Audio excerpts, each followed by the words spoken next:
এই ৰাস্তাটোৰ কাৰণে আমাৰ ল'ৰা ছোৱালী স্কুলত যাব নোৱাৰে, মাইকী মানুহ ডেলিভাৰী হ'লে মেডিকেলত যাব নোৱাৰে, এটা পিল একো নাহে। এই ৰাস্তাটোৰ কাৰণে আমি বেছি পিছপৰা। ভোটৰ টাইমত মানুহ আহে, পাতি আহি মিটিং চিটিং কৰে, ইটো দিম সিটো দিম, আমাৰ আশা দেয় ভৰসা দেয়, বহুত কিবা কয়। কিন্তু ভোটটো যাৱাৰ পিছত আমি তাৰমানে মানুহ বিচাৰি নাপাওঁ। খালি কয় আহিলে দিম, হ্যাঁ আহিলে দিম, সেনেকৈ আমি কাম কৰি খোৱা মানুহ, আমাৰ আজিৰ লগিলে একো নাই, জানে নেকি? আমি ইমান দুখীয়া মানুহ। আমাৰ এইটো চৰকাৰে চাব লাগে যে ইয়াতে কেইটামান দুখীয়া মানুহ আছে, ৰাস্তা ঘাটৰ অসুবিধা আছে, নদী খাৱৰাৰ অসুবিধা আছে, মানুহে কেনেকৈ চলি আছে চাব লাগে। এই ৰাস্তা ঘাটৰ কাৰণে বাৰিষাত বুঢ়ী বহুত মানুহ ডেলিভাৰীৰ কাৰণে যাবৰ কাৰণে মানুহ মৃত্যু হৈছে বা মানুহ কাম কৰিব যাব নোৱাৰে। হয় চাওক, সমাগত লোকসভা নিৰ্বাচন, ইতিমধ্যে নিৰ্বাচনক লৈ প্ৰতিটো ৰাজনৈতিক দলেৰ তৎপৰতা বৃদ্ধি পাইছে। সেয়া কি মিত্ৰজোঁটে কওক বা বিৰোধী ঐক্যমঞ্চ কওক, সকলো এতিয়া নিৰ্বাচনী প্ৰচাৰত ব্যস্ত। কিন্তু যি বিগত লোকসভা সমষ্টি আছে, বৰপেটা জিলাৰ বৰপেটা লোকসভা সমষ্টি আছে, লোকসভা সমষ্টিৰ বিগত সময়ত বৰপেটাবাসী ৰাইজে কি লাভ কৰিলে, কি হেৰুৱালে, আমি এক আজি প্ৰতিবেদনৰ জৰিয়তে সেয়া দেখুৱাম।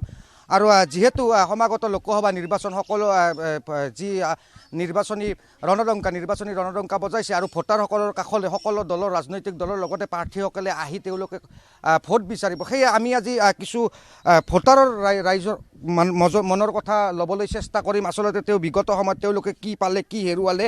আৰু এই মুহূৰ্তত আমি উপস্থিত আছোঁ বৰপেটাৰ এক পিছপৰা অঞ্চল পকা বেতবাৰী এখন গাঁৱত আহি উপস্থিত হৈছোঁ। আৰু গাঁৱৰ সকলো লোক আছে আমাৰ সৈতে, তেওঁলোকৰ পৰা জানিব বিচাৰিম যে বিগত সময়ত চৰকাৰৰ পৰাও বিভিন্ন ধৰণৰ আঁচনি দিয়া হৈছিল, অৰুণোদয় আঁচনিকে ধৰি ঘৰৰ যি প্ৰধানমন্ত্ৰী আৱাস যোজনাৰ ঘৰৰ সেই আঁচনিসমূহ সকলোতে দিয়া হৈছিল। কিন্তু এই গাঁওখনত তেওঁলোকে কি লাভ কৰিলে বিগত সময়ত আমি জানিবলৈ চেষ্টা কৰিম। মই আপোনাৰ ওচৰলৈ আহিছোঁ।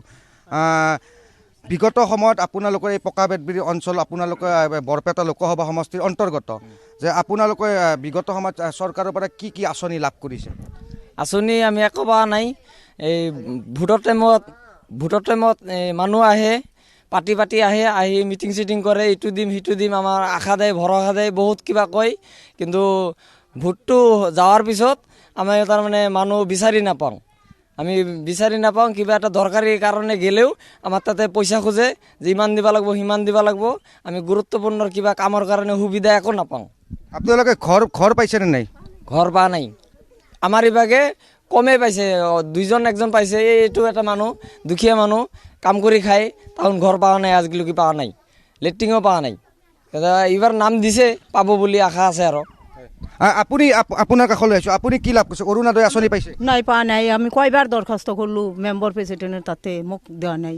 খালি কয় আহিলে দিম, হ্যাঁ আহিলে দিম, সেনেকৈ আমি কাম কৰি খোৱা মানুহ, আমাৰ আজিৰ লগিলে একো নাই, জানে নেকি?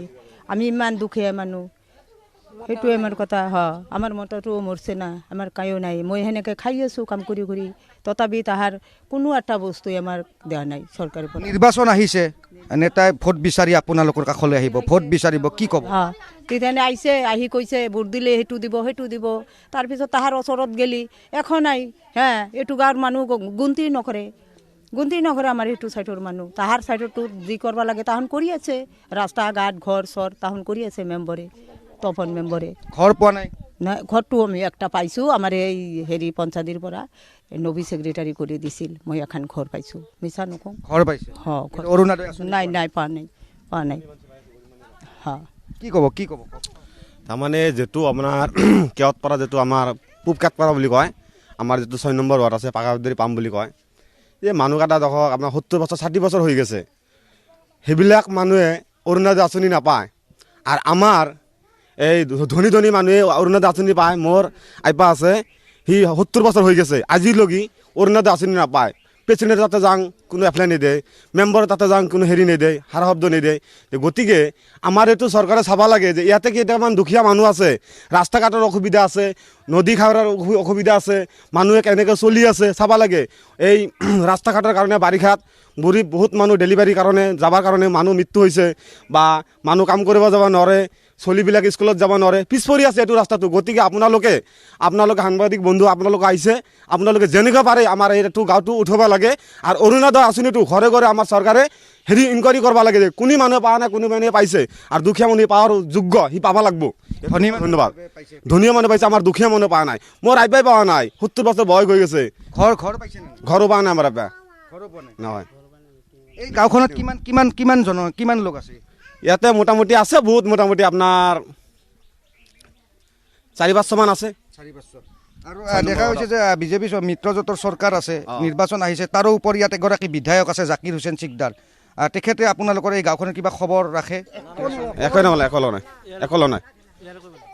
নহয়। আপোনাৰ খবৰ চবৰ একো নাই। কেনেকৈ জানে, ভোটৰ সময়ত আমাৰ যিবিলাক বিধায়ক আহি কাৰণে আমাৰ কাতে মানে ভোট চাই যে ভোট কাৰণে দিব আপোনালোকে, ভোট উঠাৰ পিছতে আপোনালোকে কিবা এটা দিম, আমি কিবা এটা কৰি দিম, ঘৰ দিম, ৰাস্তা ঘাট পকা কৰিম, স্কুল দিম, কিন্তু একো আমাৰ সহায় সুবিধা কৰা নাই।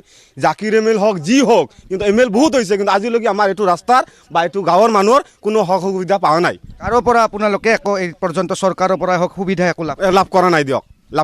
কি ক'ব আপুনি, কি ক'ব? আমি লাভ কৰাৰ মাজত কালি ৰেচনটো পাই আছোঁ বিনামূল্যত, আৰু একো পোৱা নাই। আৰু এই ৰাস্তাটোৰ কাৰণে আমাৰ ল'ৰা ছোৱালী স্কুলত যাব নোৱাৰে, মাইকী মানুহ ডেলিভাৰী হ'লে মেডিকেলত যাব নোৱাৰে, এটা পিল একো নাহে। এই ৰাস্তাটোৰ কাৰণে আমি বেছি পিছপৰা, কিন্তু চৰকাৰক অনুৰোধ কৰিছোঁ এইবাৰ আমাক এটা কিবা ব্যৱস্থা কৰি দিয়ক। আৰু আমাৰ এই দুখীয়া মানুহে চৰকাৰী আঁচনি এটা ঘৰ পোৱা নাই, কিন্তু আমাৰ এই তপন মেম্বাৰ তাৰ ছাইডত একোটা ঘৰত 2-3টা কৰি ঘৰ পাইছে, কিন্তু আমাৰ ইভাগে কি নাছিল। নাম মেম্বাৰজনৰ নাম কি? তপন বৰ্মন প্ৰেচিডেণ্ট। আর কাউন্সিল আমার এইটো নাহে, জাকির সিকদার এইটো নাহে, এইটো বলে নিয়েছি না আমার এইটো সাইড। এই আমার অনুরোধ, আমার নদীটোৱে আমাৰ মাটি ভাঙি নিয়েছে। আমি খেতি কৰে খাওয়া মানুষ, তাৰপাছত হাজিৰা কৰে খাওয়া মানুষ, আমাৰ একদম নিৰুপায় হয়ে গেছে। নিৰ্বাচন আহি আছে, ভোট আহি আছে, কি ভাবে? নির্বাচনে আছে আমাক পরিস্থিতি দিব, আমাক ভোটটো দিয়া পাছত আমি এইটো দিম, কিন্তু ভোটটো যাওয়ার পাছত একো নাই, সব এনেই। মানে খালি গরিবক টকা বুদ্ধি, মানে যিকেইটা দালাল মাগার রাজ, কিন্তু গরিব একো নাপায়। এইটো আমাৰ চৰকাৰৰ তাতে আবেদন, আমাৰ এইটো ৰাস্তাটো এবাৰ হ'ব লাগে।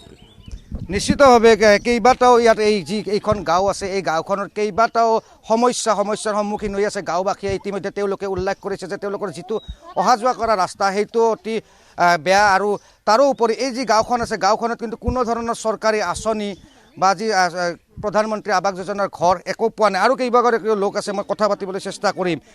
বাইদেউ, আপোনালোকে এইবাৰ কিবা আঁচনি লাভ কৰিছিল নে বিগত সময়ত? নহয়, পোৱা নাই, মাত্ৰ এখাল গড়ি পাইছোঁ আৰু একো পোৱা নাই। অৰুণোদয় পোৱা নাই? অৰুণোদয় পাইছোঁ, আজি 4 মাহ হয়, মিছা কথা কৈ লাভ নাই। 4 মাহ আমিও পাওঁ নাই অৰুণোদয়, পাইছে? ঘৰো পাওঁ নাই। আপোনালোকে? আমি এটা ঘৰ পাইছোঁ আৰু অৰুণোদয় পোৱা নাই। আমি দুখীয়া মানুহ, আমাৰ যে হাজবেণ্ডে কৰে, হাজিৰা কৰে, আমাৰ ডাঙৰ এটা ল'ৰাও নাই। কিন্তু আপুনি ঘৰো পোৱা নাই, অৰুণোদয় একো পোৱা নাই। ঘৰ অৰুণোদয় একোৱে নাই আমাৰ, চৰকাৰী আঁচনি একোৱে পোৱা নাই? একোৱে পোৱা নাই। সেইটো ঘৰ আমাৰ একোৱে নাই, একেবাৰে লেট্ৰিন এখন পাইছোঁ, লেট্ৰিন দিয়াই নাই। এতিয়া কি ভোট আহি আছে, ৰাজনৈতিক নেতাসকল আহিব আপোনালোকৰ পৰা ভোট বিচাৰিব, তেওঁলোকক কি আহ্বান জনাব? কম একলাখান আমি একো মানুহ, মই এটা বিধৱা মানুহ, মই সৰু বাচ্চালৈ বিধৱা হৈছোঁ, ময়ো একো পোৱা নাই চৰকাৰৰ পৰা। কি আহ্বান জনাব যে ভোট আহি আছে, ভোট বিচাৰি আহিব, আপোনালোকে ভোট দিব, কি আহ্বান জনাব? জনালে কি তাহাঁতেতো নেদেই আৰু আমাক, সেই ভোট গেলে আৰু ঘূৰি নাহে তাহাঁতে এইফালে নেদেই। সেই আৰু ভোটৰ সময়ত হাত ভৰি ধৰব, তাৰপিছত আৰু নাহে আৰু খবৰ নলয়। আৰু ইয়াৰ মানুহ বাচি আছে না মৰিয়ে গৈছে, নাহে আৰু তাহাঁতে। আপোনালোকে আপোনালোকক যোনে চাব, তেনেকুৱা এগৰাকী প্ৰাৰ্থীক আপোনালোকে চাওক। এতিয়া বিচাৰি আছোঁ, আমাৰ গাঁৱত সেনেকুৱা লেখা পঢ়া মানুহো নাই, লেখা পঢ়া মানুহো লাগব ধৰক, সেনেকৈ লেখা পঢ়া মানুহো নাই। মানে আপোনালোকৰ অঞ্চলটোৰ কোনেও একো বিশেষ চৰকাৰী সা সুবিধা লাভ কৰা নাই? মই ক'ৰবাত এটা ঘৰ পাইছে বা কোনোবাই অৰুণোদয় পাইছে, বাকী একোৱে লাভ কৰা নাই? মই অৰুণোদয়টো পাওঁ, অৰুণোদয়টো পাওঁ, আৰু একো সহায় পোৱা নাই মই। হয়, কি ক'ব? কলো পোৱা নাই, আমি এনেকৈ গৰীব মানুহ আছোঁ, একো আঁচনিও পোৱা নাই। সেনে আমি গৰীব মানুহ, হাজিৰা কৰা খোৱা মানুহ, ল'ৰা ছোৱালী সৰু কাম কৰি খাই আছে। নিশ্চিতভাৱে চাওক, আমি পৰিৱেশ দেখুৱাইছোঁ যি পকাবাটবাৰী অঞ্চল আছে, পকাবাটবাৰী অঞ্চলৰ ভিতৰৰ পৰিৱেশ, ভিতৰৰ গাঁও এখনৰ পৰিৱেশ আমি দেখুৱাইছোঁ। আৰু তেওঁলোকৰ অভিযোগ আমি ND24 দৰ্শকসকলক দেখুৱালোঁ। পৰৱৰ্তী সময়ত যিহেতু নিৰ্বাচন আহি আছে, নিৰ্বাচনৰ সময়ত সকলো নেতাই প্ৰতিশ্ৰুতি দিয়ে, কিন্তু ভোট যোৱাৰ পিছতে এই সকলোৱে পাহৰি যায়। এয়া অভিযোগ আমাৰ নহয়, এয়া অভিযোগ গাঁওবাসীৰ হয়।